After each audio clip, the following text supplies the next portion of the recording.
Bismillahirrahmanirrahim. Assalamualaikum warahmatullahi wabarakatuh. Waalaikumsalam warahmatullahi wabarakatuh. Innal hamdalillah nahmaduhu wa nasta'inuhu wa nastaghfiruh wa na'udzu billahi min shururi anfusina wa sayyiati a'malina. May yahdihillahu fala mudilla lahu wa may yudlilhu fala hadiya lahu. Wa asyhadu an la ilaha illallah wahdahu la syarika lah ilahul awwalina wal akhirin wa asyhadu anna muhammadan abduhu wa rasuluh. Allahumma salli wa sallim wa barik ala Muhammad wa ala alihi wa ashabihi wa man ihtadaw bihudahu ila yaumiddin, amma ba'd.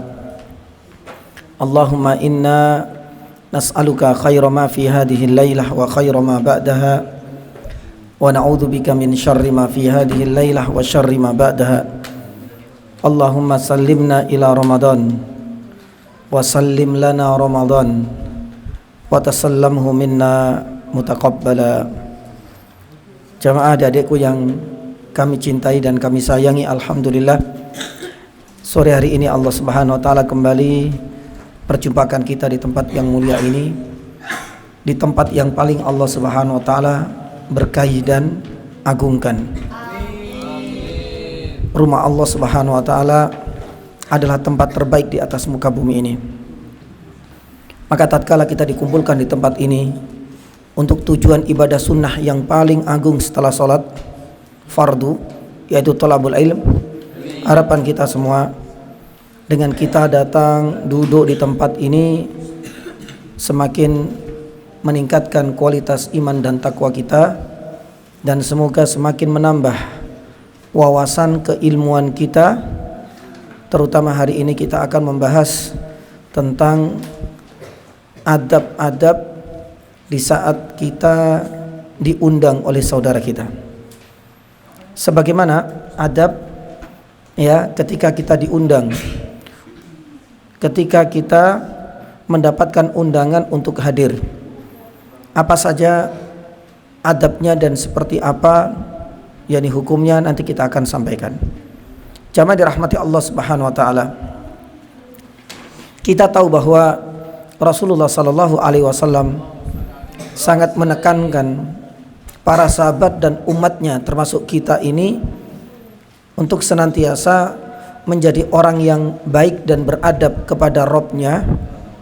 Artinya bertauhid, bertakwa, sekaligus menginginkan kepada kita menjadi orang yang beradab dan orang yang baik kepada sesama. Oleh karenanya dulu kita sampaikan Nabi SAW pernah bersabda, hakul muslim alal muslim sittun. Hak muslim satu dengan yang lain ada sittun. Sittun ada berapa? Sittun, sittah. Sittun berapa sittah? Ada 6. Yang pertama sudah kita bahas ya pada pertemuan sebelumnya. Yang pertama, idza laqitau fasallim alaihi, adab di dalam mengucapkan salam dan menjawabnya. Adapun hari ini dan sore hari ini kita akan melanjutkan adab yang kedua, adab memenuhi undangan saudara kita. Itu adalah judul yang akan kita bahas sore hari ini, adab memenuhi undangan saudara kita. Karena Nabi SAW bersabda, idza da'aka fa'ajibhu, kalau saudaramu mengundangmu maka penuhilah undangannya. Lah, terkait adab yang kedua ini atau hak yang kedua, ada 3 pembahasan dan subtopik yang akan kita ulas. Yang pertama macam-macam undangan. Subtopik yang kedua, hukum memenuhi undangan saudara kita. Sedangkan yang ketiga syarat-syarat wajibnya memenuhi undangan saudara kita. Ini adalah 3 subtopik besar yang akan kita bahas pada kesempatan sore hari ini. Taib. Yang pertama apa? Taib, macam-macam undangan. Para ulama ketika membahas tentang macam dan jenis undangan itu dibagi menjadi 2 kategori besar. dibagi menjadi dua kategori. Dibagi menjadi dua macam. Bukan, macam-macam undangan. Jadi macam-macam undangan itu ada dua jenis, ada dua macam. Yang pertama, ya, undangan itu memiliki nama dan sebabnya. Ya. Adapun undangan yang memiliki nama dan sebab, sebagaimana yang dibahas oleh para ulama itu sekitar 5. Artinya undangannya itu ada sebab dan ada nama khusus. Insya Allah kita bareng-bareng jawab ya. Yang pertama, contohnya kalau ada undangan nikahan disebut apa? Nikah. Kalau undangan nikah, walimatul urs. Lah ini ada sebab khusus, namanya juga sudah paten. Kalau ada undangan walimatul urs, itu pasti pernikahan, bukan sunatan. Ya. Lah, itu berarti apa? Contoh untuk jenis yang pertama. Memiliki nama dan sebab khusus. Contoh yang lain, ada 5 ini. Kalau khitan apa namanya? Iya, sunatan. Namanya apa? Dalam ilmu fikih itu namanya al-i'dzar. Asing ya? Kayaknya baru dengar ya. Lah kalau dalam buku-buku fikih itu namanya al-i'dzar. Al-i'dzar itu adalah jenis undangan khusus untuk khitanan. Ya, di sini yang belum sunat, nanti ada sunatan, berarti nanti kalau undangannya namanya apa? Al-i'dzar. Yang ketiga, ini yang ada nama dan sebabnya. Ya, memenuhi undangan setelah kelahiran di hari yang ke-7, namanya apa? Siapa? Akikah, ini yang ketiga. Jadi akikah, ya, bahasa kita kalau dalam bahasa Arab akikah, ya, akikah itu adalah undangan, ya, pasca kelahiran seorang bayi di hari ke-7-nya. Ya, itu ada nama khusus. Berarti kalau seandainya undangan akikah sudah kita paham, berarti nanti nggak usah nunggu ada pengantennya, karena ini bukan pernikahan. Ya. Jadi kalau nanti ada undangan al-i'dzar, berarti nanti ketemu, sudah tahu ini yang disunat. Kalau dapat undangan tertulis nanti ada undangan akikah, ya, berarti insya Allah makanannya apa?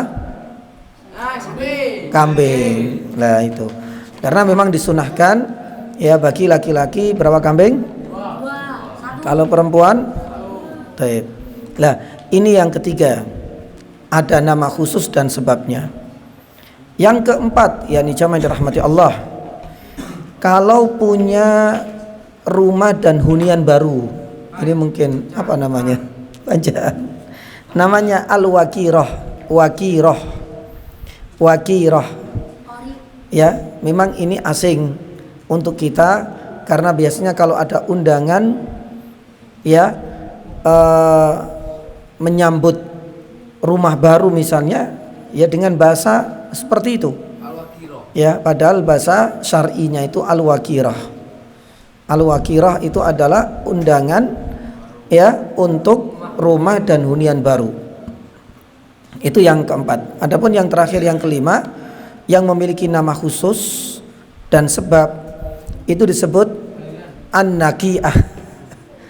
An-naki'ah itu khusus untuk undangan setelah kepergian yang cukup lama.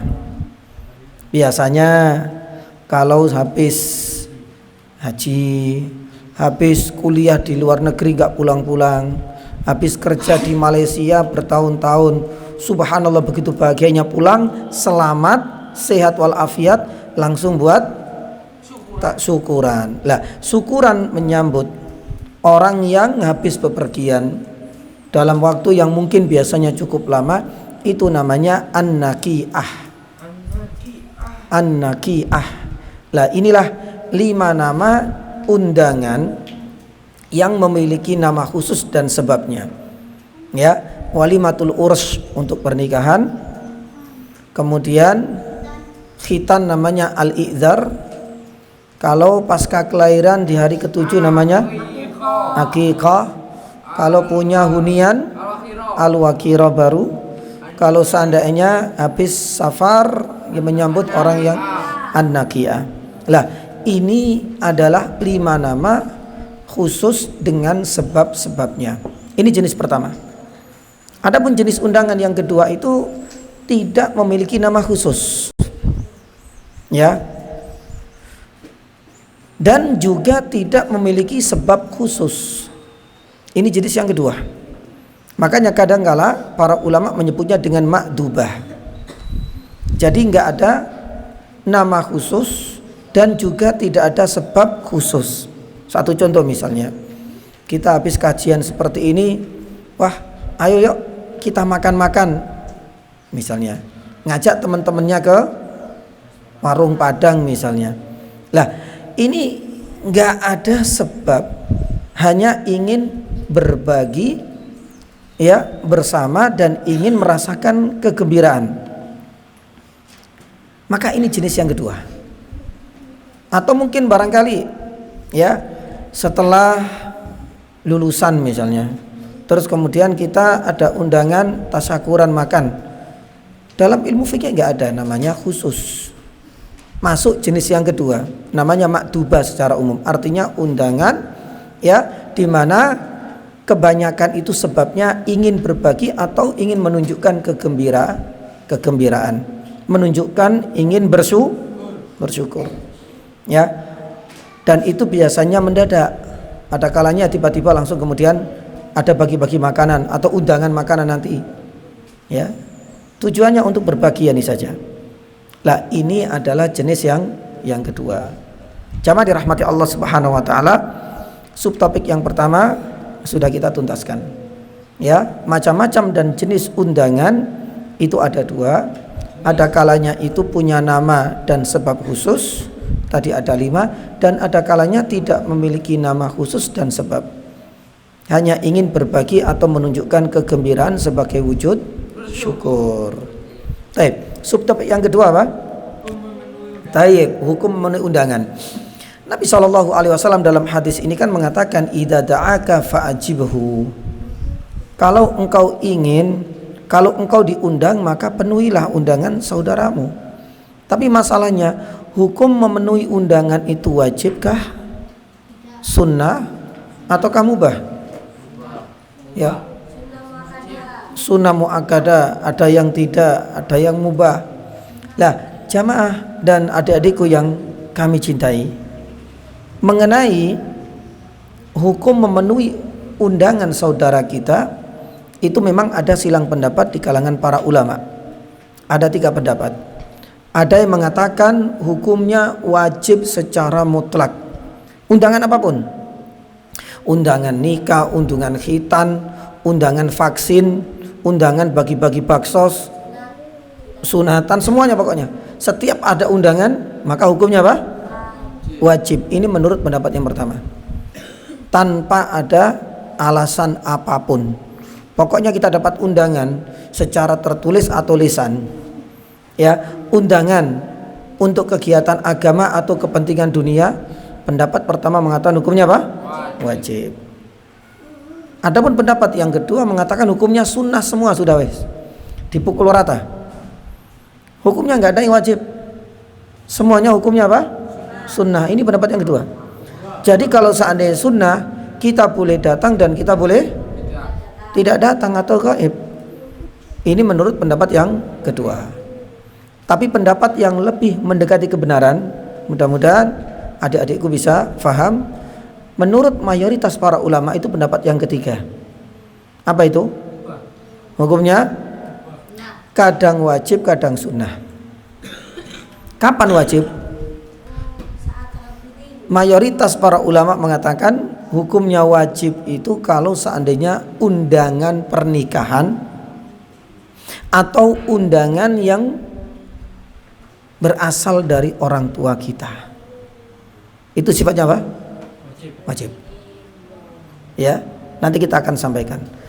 Meskipun wajib itu juga ada syarat-syarat.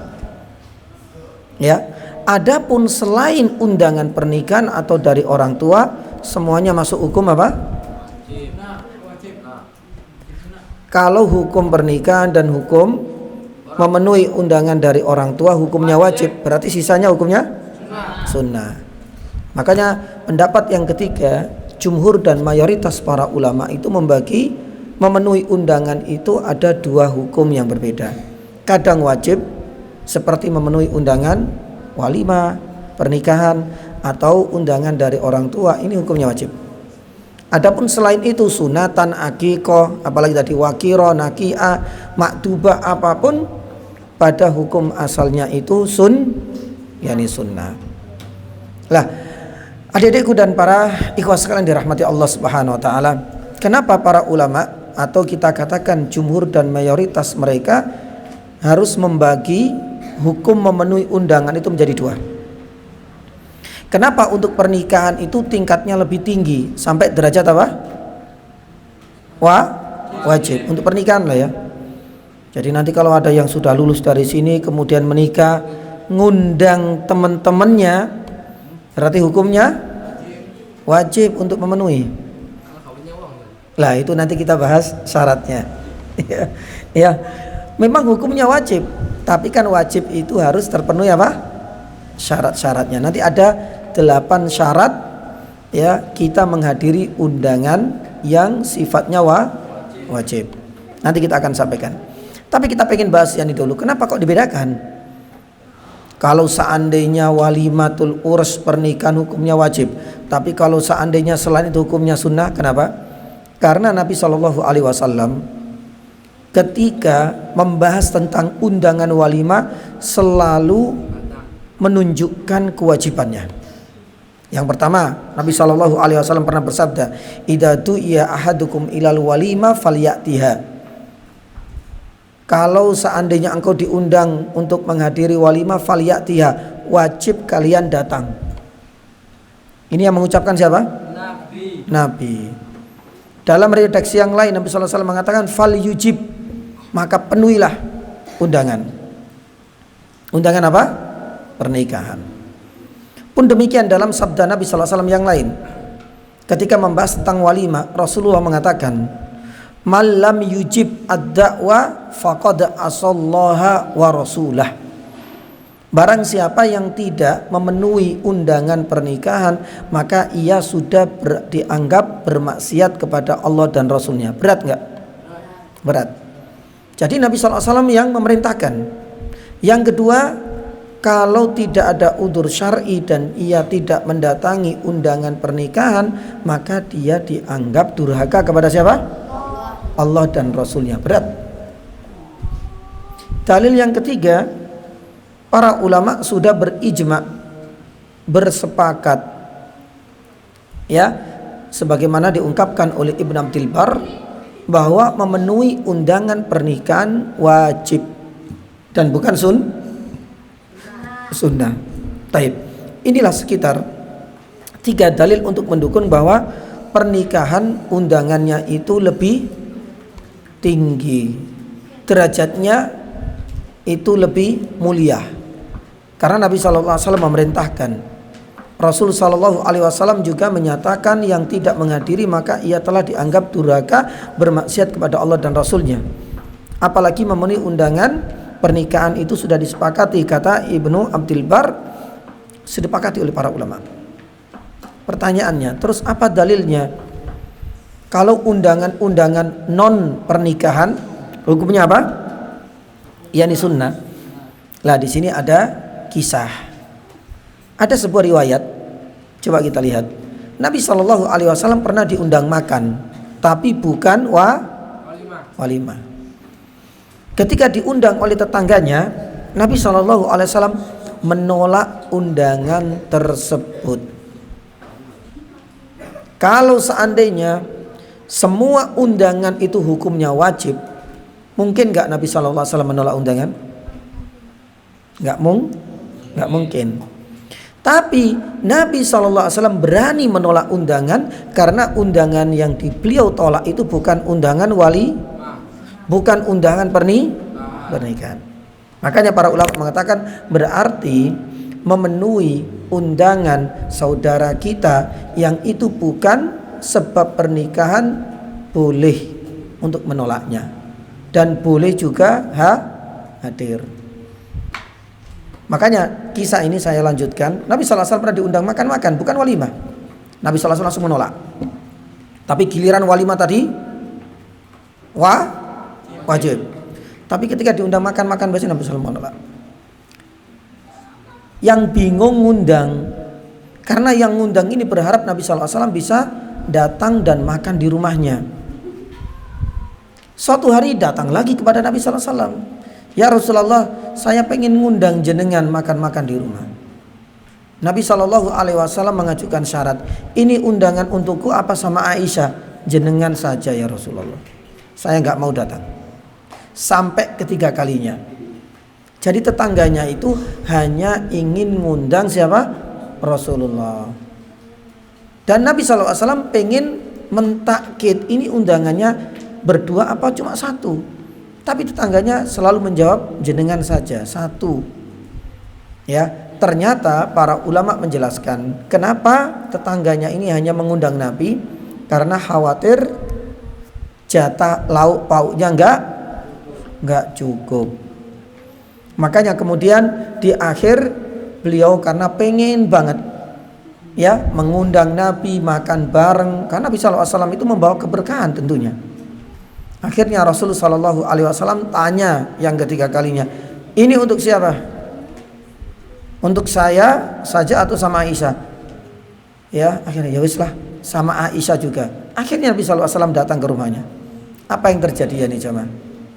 Ya, makanan yang diprediksi oleh tetangganya ini hanya cukup untuk beliau, ya Rasulullah SAW itu pas-pasan sama Aisyah sama keluarganya. Ternyata lebih di luar perkiraan tetangga tersebut.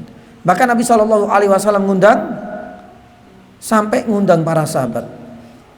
Padahal pas disiapkan itu memang sedikit. Ini merupakan keberkahan siapa? Ya, Nabi kita Muhammad SAW. Masya Allah ya. Nah ini adalah salah satu di antara keberkahan yang beliau. Dan itu tidak disangka-sangka oleh tuan rumahnya.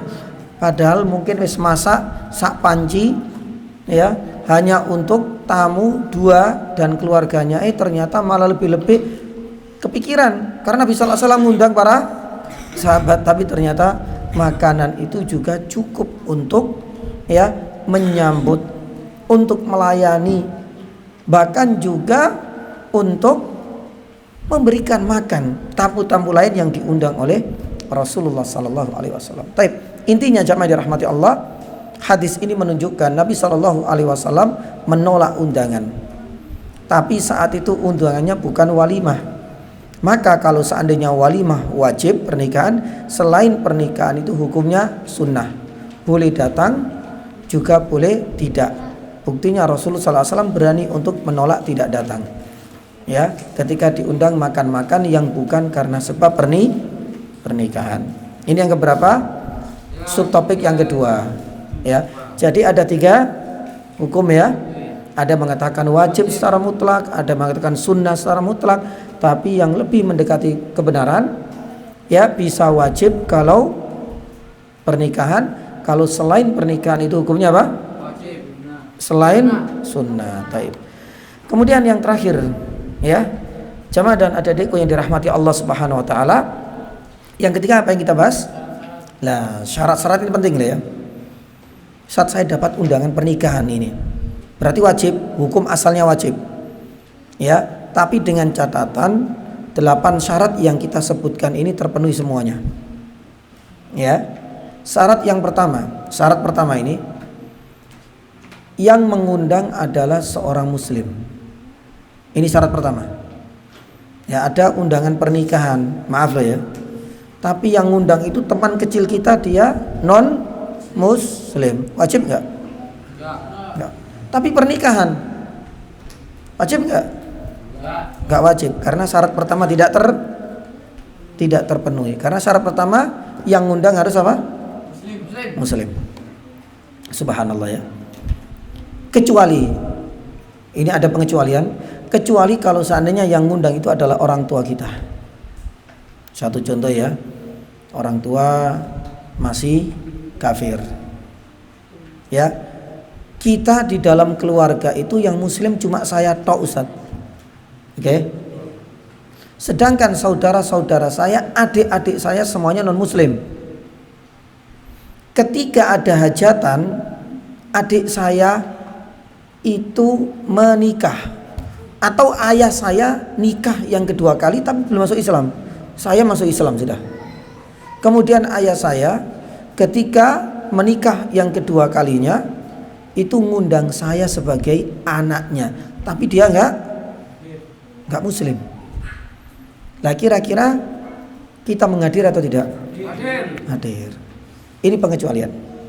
Kalau seandainya itu adalah orang tua, tetap yang hukumnya wajib untuk menghadiri. Ini syarat yang berapa? Syarat yang pertama. Syarat pertama. Kita masuk syarat yang kedua. Baik. Ya.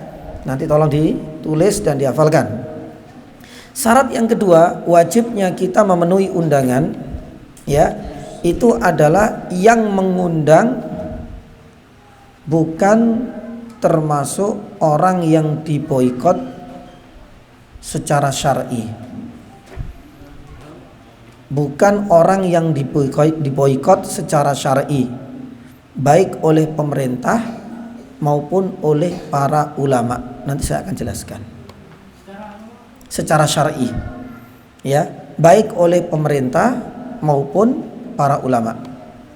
Artinya orang yang ngundang ini bukan orang yang diboikot secara syar'i, baik yang boikot itu pemerintah resmi maupun yang boikot itu adalah para ulama. Kita diundang oleh saudara kita muslim, oke, syarat pertama terpenuhi. Yang kedua, ternyata dia diboikot oleh pemerintah. Kenapa? Mungkin dia pelaku kemaksiatan tingkat tinggi atau kelas kakap. Dia sudah mendapatkan hukuman gak boleh bersosialisasi dengan banyak orang. Tapi dia sebenarnya teman kecil kita, Ustaz. Sekarang dia ini mau nikah, tapi dia diboikot oleh pemerintah. Maka ketika dia itu ngundang kita, hadir gak kita di pernikahannya? Enggak. Karena dia diboikot oleh pemerintah. Entah itu karena tindakan kriminal kelas kakapnya atau mungkin sebab yang lain. Atau yang boikot itu para ulama. Satu contoh, ya, ada sekte sesat. MUI sudah mengeluarkan fatwa bahwa orang ini sesat, kelompoknya juga sesat karena mengajarkan ajaran-ajaran yang tidak sesuai dengan Al-Quran dan As-Sunnah. MUI sudah ada fatwanya, namanya jelas, tempat tinggalnya juga kita tahu. Tapi Ustaz, itu teman masa kecil saya mau nikah ini, ya, bagaimana, kita hadir apa enggak? Kalau memang ada pemboikotan dari para ulama semacam lembaga resmi MUI karena dia terindikasi memiliki dan menyebarkan pemahaman-pemahaman sesat, dan itu sudah dikeluarkan fatwanya, ketika ada hajat yang sifatnya wajib seperti menikah, maka sedekat apapun hubungan pertemanan kita, para ulama mengatakan tidak boleh hadir. Alasannya kenapa? Alasannya itu agar memberikan efek jera dan agar ia insaf dan sadar akan kesalahannya. Makanya nggak boleh. Loh, tapi dia banyak membantu saya, dia itu dulu sering, enggak. Makanya syarat yang kedua itu juga penting. Jadi jangan kemudian pokoknya dapat undangan datang, tapi harus kita cek dulu syarat-syarat terpenuhi apa enggak. Yang pertama tadi apa? Muslim. Yang kedua tidak boikot secara syar'i, baik oleh penguasa pemerintah maupun oleh para ulama. Yang ketiga sekarang. Ketiga ya. Sekarang yang ketiga. Para ulama mengatakan bahwa wajibnya ini memiliki syarat yang ketiga, kalau undangan itu bersifat khusus untuk yang diundang. Undangannya khusus untuk dirinya saja. Ya. Itu bisa dilihat nama kita tertera di situ. Atau dia menyampaikan secara lisan atau nelpon, saya ngundang kamu. Khusus nggak undangannya ini? Khusus. Ya, kalau memang ada undangan khusus untuk kita, nama kita disebut dalam kartu undangan, atau mungkin barangkali dia langsung nelpon kita secara lisan dan menyebut nama kita, maka hukumnya apa? Wajib. Tapi kalau seandainya misalnya ya ustadz kita mau nikah, kemudian setelah sholat maghrib berdiri, jamaah, tapi sholat selesai, sholat isya, besok kami undang yang hadir malam ini, yang sholat isya di masjid ini saya undang semuanya untuk menghadiri pernikahan saya besok pagi jam 8 di tempat ini. Undangannya khusus apa umum ini? Khusus apa umum? Umum, karena tidak menyebutkan nama. Maka berarti, waduh, ini umum apa enggak ya? Saya hadir apa enggak? Seandainya kita enggak hadir enggak masalah, karena tidak menyebut nama kita secara khusus. Dan undangannya ini ditujukan secara umum memang. Makanya ada dalilnya. Nabi SAW itu pernah menikah dengan Zainab binti Jahsh. Yang bagian ngundang-ngundang itu Anas bin Malik. Anas dipanggil Nas, ini Nas. Ya, idhab fad'uli fulanan wa fulanan wa man lakita minal muslimin. Saya mau nikah dan walimah ini saya pengen ngundang. Undangan nama-nama yang disebut oleh Nabi khusus, dan semua orang yang engkau temui undangan, pokoknya selama dia sahabat undangan. Lah Nabi SAW menyebutkan nama-nama khusus, dan yang kedua nama-nama yang umum.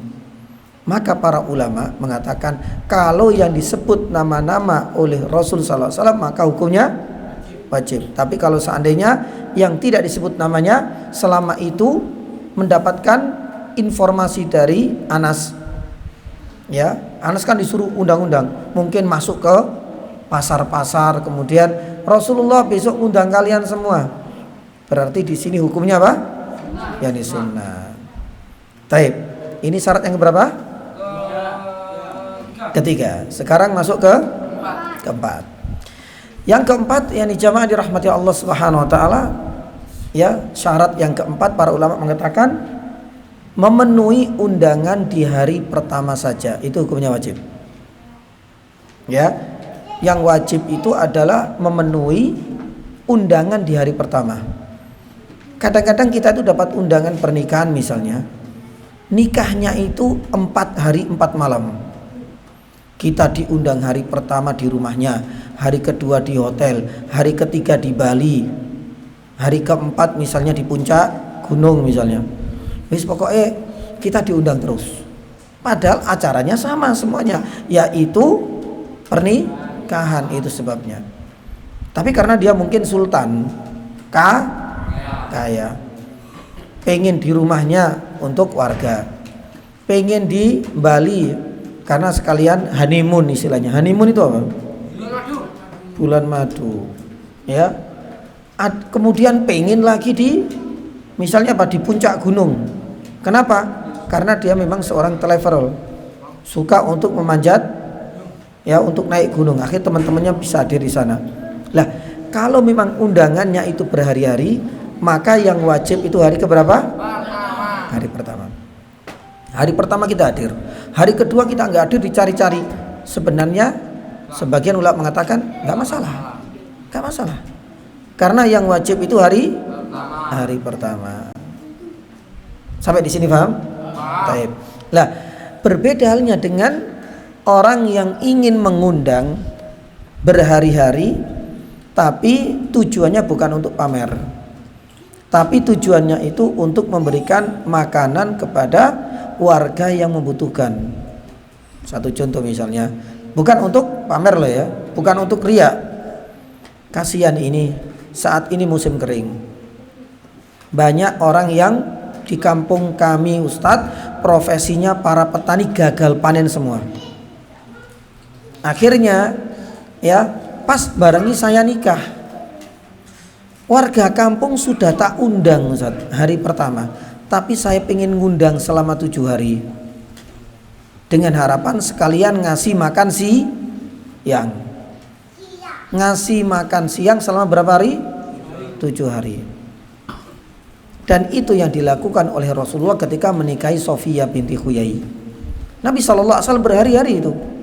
Tapi tujuannya bukan untuk pamer, tapi pengen memang Nabi SAW ingin memberikan kesempatan sahabat-sahabat terutama yang miskin itu bisa makan. Lumayan kan? Ya. Lah, tapi jamaah yang dirahmati Allah, untuk syarat yang ini ketat. Syaratnya kita nggak boleh bangga merasa dirinya orang yang paling kaya, wajib untuk dimuliakan, untuk pamer hartanya, itu harus dihindari. Tujuannya hanya ingin berbagi sebagaimana yang pernah dilakukan oleh Rasulullah. Kalau memang tujuannya itu dibolehkan. Ya sebagaimana tadi ya ketika musim kemarau berkepanjangan banyak gagal panen, kemudian kita pengen ngasih makanan setiap harinya sebagai ganti makan siang gratis selama 3 hari atau 7 hari atau 5 hari, ya maka di sini diperbolehkan. Bahkan dalam kondisi tertentu kita boleh untuk datang meskipun setiap hari. Taib. Ini yang keberapa syaratnya? Yang keempat. Berarti sekarang masuk yang kelima. Lah ini yang tadi ditanyakan. Yang kelima itu syaratnya ya memenuhi undangannya, tidak memperberat diri. Artinya tidak memberatkan kita, tidak memberatkan orang yang diundang. Kalau memberatkan, tidak memberatkan orang yang diundang. Itu syarat yang keberapa? Yang kelima. Lah kalau memberatkan yang gimana? Gak wajib. Teman antum di sini habis aliyah, lulus dari sini kemudian diterima di Italia sana. Masya Allah. Terus nilpon, namanya selamat, tak undang ya nikahku tapi di Italia. Tapi saya nggak menyediakan tiket PP. Nggak menyediakan tiket PP. Lawang kita saja untuk ke Jakarta sudah mikir-mikir biaya transportasi, apalagi keluar negeri. Kadang sih maksa, antum itu teman deket saya waktu di Durun Nafis, masa diundang nikah? Dulu Ustaz Sabil nyampaikan kalau pernikahan itu hukumnya wajib. Iya kalau seandainya jenengan itu ngasih PP nggak masalah. Nah ini ditanggung sendiri, berat nggak? Jadi berat. Kalau memang demikian, hukumnya apa? Tidak wajib, sunnah. Nggak apa-apa kita menolak. Kalau sampai memperberat diri kita untuk datang ke sana, salah satunya harus mengeluarkan ongkos yang banyak. Atau mungkin barangkali bukan ongkosnya yang banyak. Apa? Misalnya harus memakai pakaian yang super mewah dan mahal. Nah, kita saja punya pakaian cuma 2 setel, itu pun dipakai berhari-hari. Idul Fitri dan Idul Adha yaitu. Teman antum Masya Allah lulus dari sini nikah jadi mantunya Pak Bupati, ngundang kita, tapi syaratnya 1, harus pakai jas yang mahal yang seharga 20 juta misalnya. Harus pakai dasi kupu-kupu yang harganya 2 juta. Ya salam. Ya berat nggak bagi antum yang diundang? Berat. Ya gambaran kita meskipun dulu teman kita mbok yo cukup dengan bawa sarung, peci dan baju koko. Nah ini sudah syarat-syaratnya memperberat. Makanya Syekh bin Baz rahimahullah ketika ditanya, gimana Syekh, saya diundang nikah sama teman, tapi syaratnya harus pakai gini dan itu berat bagi saya. Nggak usah dihadiri, nggak usah dipenuhi. Kenapa demikian? Karena itu memperberat diri antum sebagai orang yang diundang dan syaratnya tidak terpenuhi, maka nggak usah hadir. Sama juga memperberat diri itu kalau seandainya, ini contoh yang lain ya, supaya kita nanti bisa paham. Contoh yang lain, memberatkan diri kita kalau seandainya kita yang diundang itu ternyata menjadi orang yang sangat dibutuhkan oleh orang tua kita yang sakit misalnya. Satu contoh ya, orang tua antum sakit, opnam, atau kamu itu sudah ditunjuk oleh ustadz yang sedang sakit, sedangkan jadwal antum saat ini itu di rumah sakit nunggu ustadz antum yang opnam. Keberadaan antum sangat dibutuhkan di sini. Teman antum nelpon, saya ngundang ente besok hadir di pernikahanku. Ya, pokoknya lah, kamu kan teman baik ya nih saya. Tapi kalau seandainya dia hadir, meskipun nggak jauh, tapi kan ada acara-acara yang cukup menguras waktu. Sedangkan dia ini kehadirannya sangat dibutuhkan. Kadang untuk menyiapkan makanan. Di rumah sakit kan butuh orang yang jaga. Atau mungkin orang tua kita yang sakit kan butuh sewaktu-waktu dia pengen makan, mau kamar mandi, siapa? Kita yang bantu. Nah kalau seandainya nggak ada orang lain selain kita harus meninggalkan, maka yang terdolimi ya diri sendiri dan juga orang tua atau teman kita atau ustadz kita yang sedang sakit. Nggak ada orang lain kecuali kita yang bantu. Maka dalam kondisi seperti ini Anda dan kita semua boleh membatalkan undangan pernikahan tersebut. Ya, karena hal itu memperberat apa? Diri kita. Ini yang keberapa?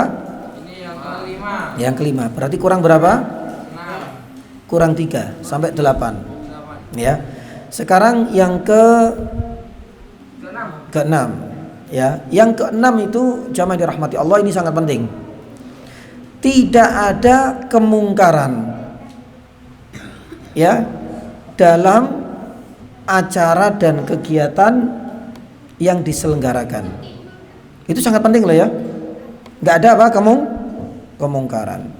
Baik kemungkaran itu dalam bentuk kesyirikan. Kita diundang, tapi di sana ternyata apa? Ngundang apa? Kesyirikan misalnya contohnya. Ya, ternyata ngundang orang, terus kemudian tempat pernikahannya itu dikasih apa? Berhala-berhala, patung-patung juga dipajang. Ini simbol kesyirikan. Kalau memang demikian, kita nggak boleh hadir. Atau mungkin barangkali ada unsur-unsur kekufuran. Ya, misalkan ya simbol-simbol orang kafir atau tradisi-tradisi yang menjadikan seseorang itu murtad misalnya. Simbol-simbol agama lain ditempel di situ. Ya, atau mungkin barangkali saya besok nikah.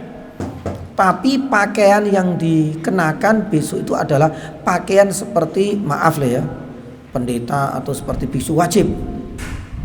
Ini nggak bisa.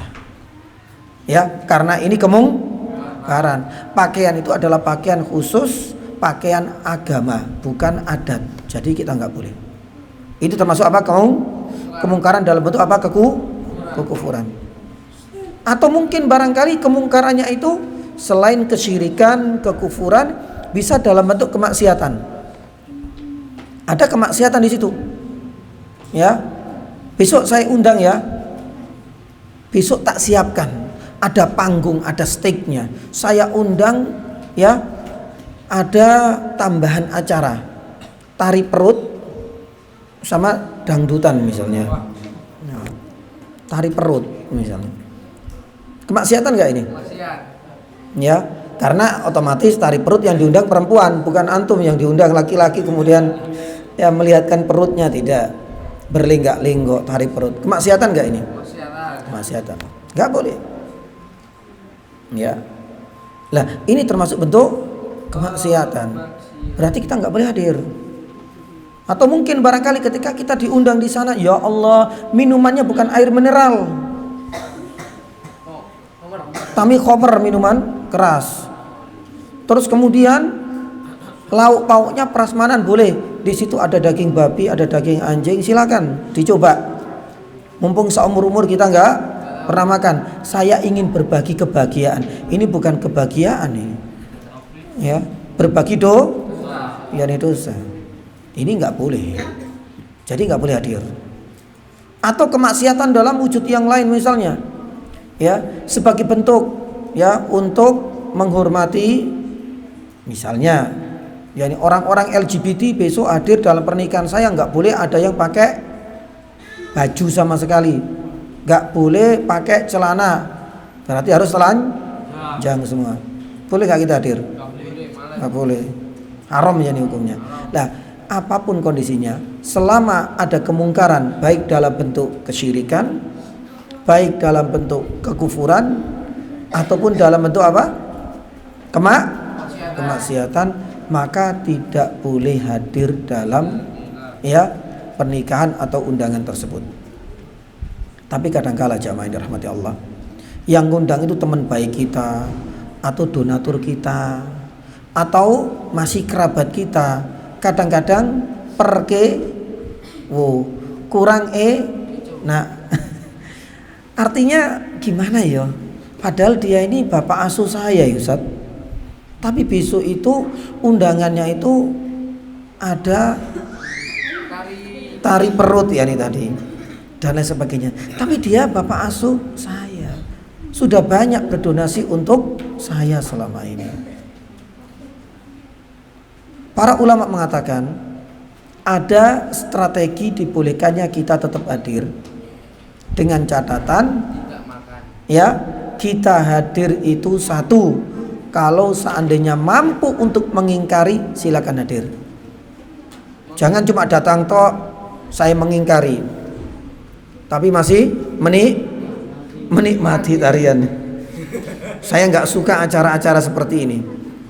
Saya nggak suka tapi masih melihat ya, orang yang bernari yakni perut. Ini enggak, harus ngomong, harus mengingkari. Kalau Anda mampu, kalau Anda bisa mengingkari, silakan datang dan ingkari.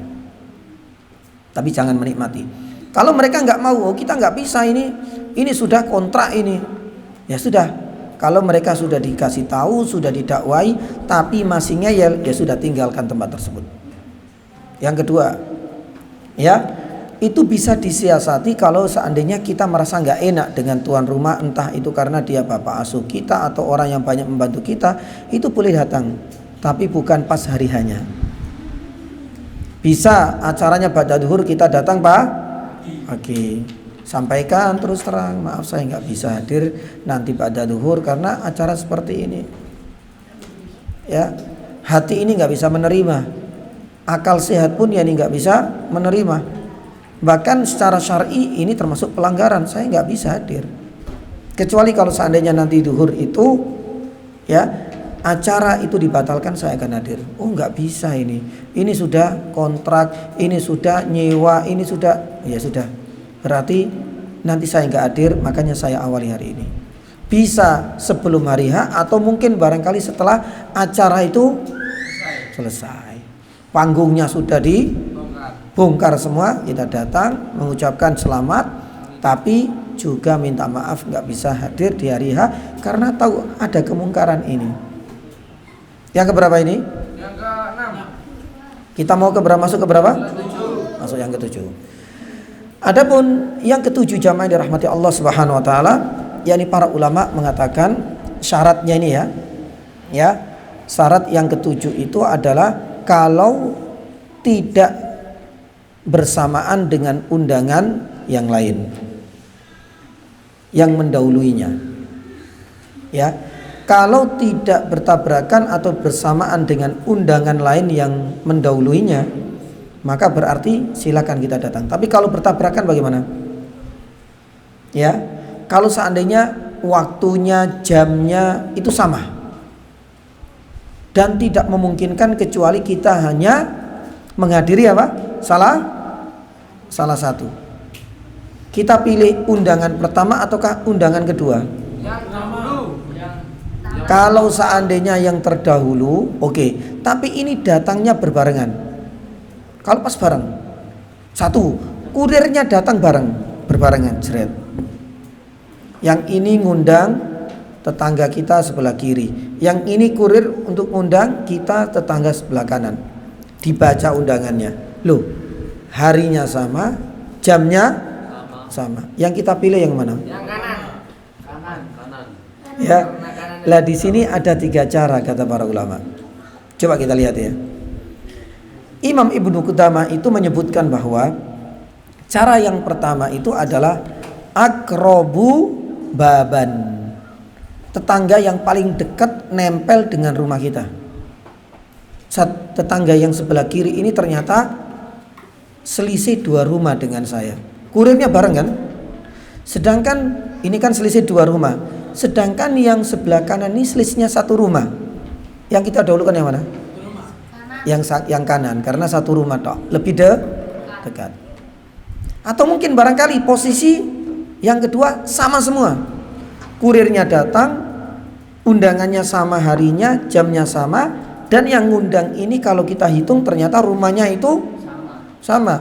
Ke arah kiri selisih 5, ke arah kanan selisih 5. Yang kita pilih yang mana? Kanan. Gantian. Dan nggak memungkinkan kecuali cuma 1 yang harus kita datangi.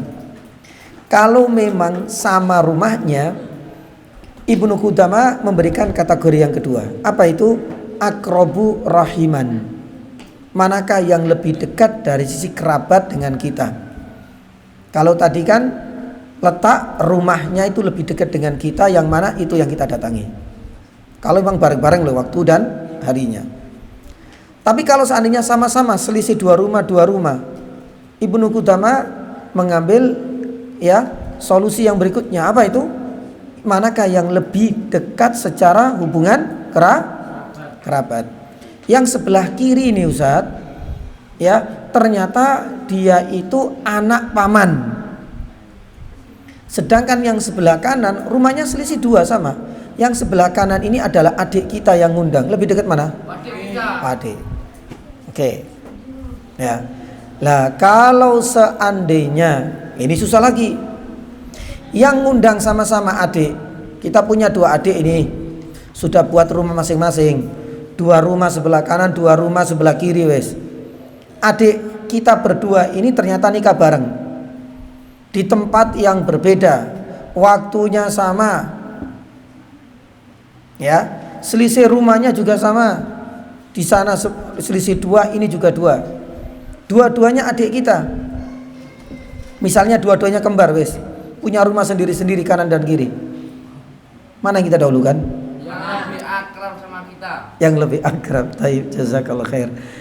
Ibnu Qudamah mengatakan kalau seandainya letaknya sama jaraknya dengan rumah kita, yang kedua sama pula hubungan kerabat dengan kita, maka yang ketiga itu kata Imam Ibnu Qudamah, pilihlah yang paling soleh, ya, atau yang paling dulu hijrahnya. Ya, adik saya yang sebelah kiri itu masya Allah fasik Ustaz. Kalau yang ini rajin kajian, apalagi sering bantu donasi untuk turun nafis lah, pilih yang ini, paham? Karena lebih soleh.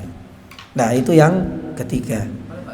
Kalau seandainya kalau nggak soleh dua-duanya, ya pilih yang sekiranya mungkin lihat dari sholatnya, mungkin lihat dari bagaimana dia bakti kepada orang tua.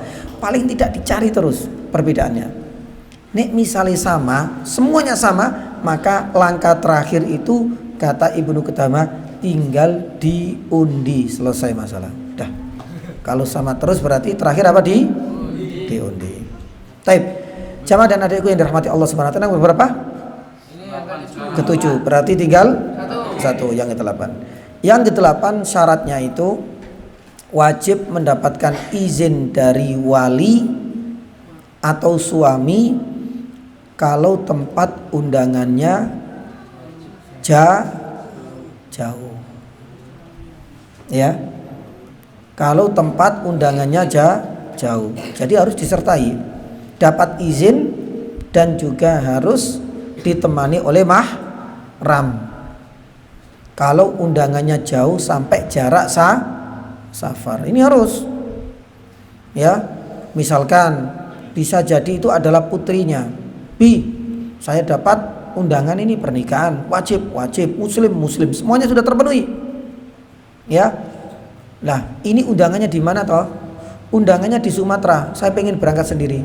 Kalau orang tua, ayah tidak bisa tidak mengizinkan atau tidak ada mahramnya, maka berarti tidak boleh dan tidak wajib.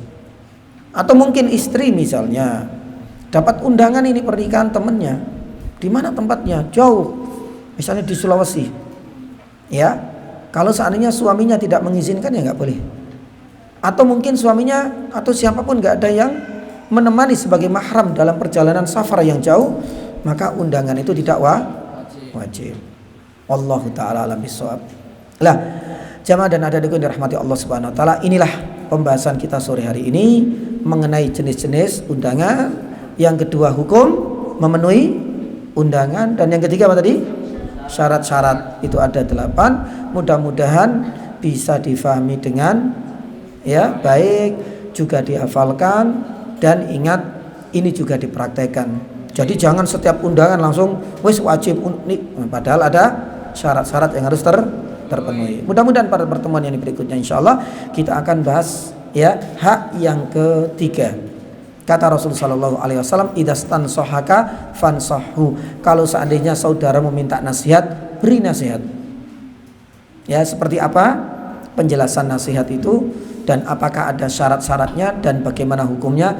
Insyaallah ya, bulan depan mudah-mudahan Allah Subhanahu wa taala pertemukan, dan semoga apa yang kami sampaikan hari ini bisa memberikan manfaat untuk kita. Subhanaka asyhadu an la ilaha illa anta astaghfiruka wa atubu ilaik. Wa sallallahu ala nabiyyina Muhammadin wa ala alihi washabihi wasallam. Assalamualaikum warahmatullahi wabarakatuh.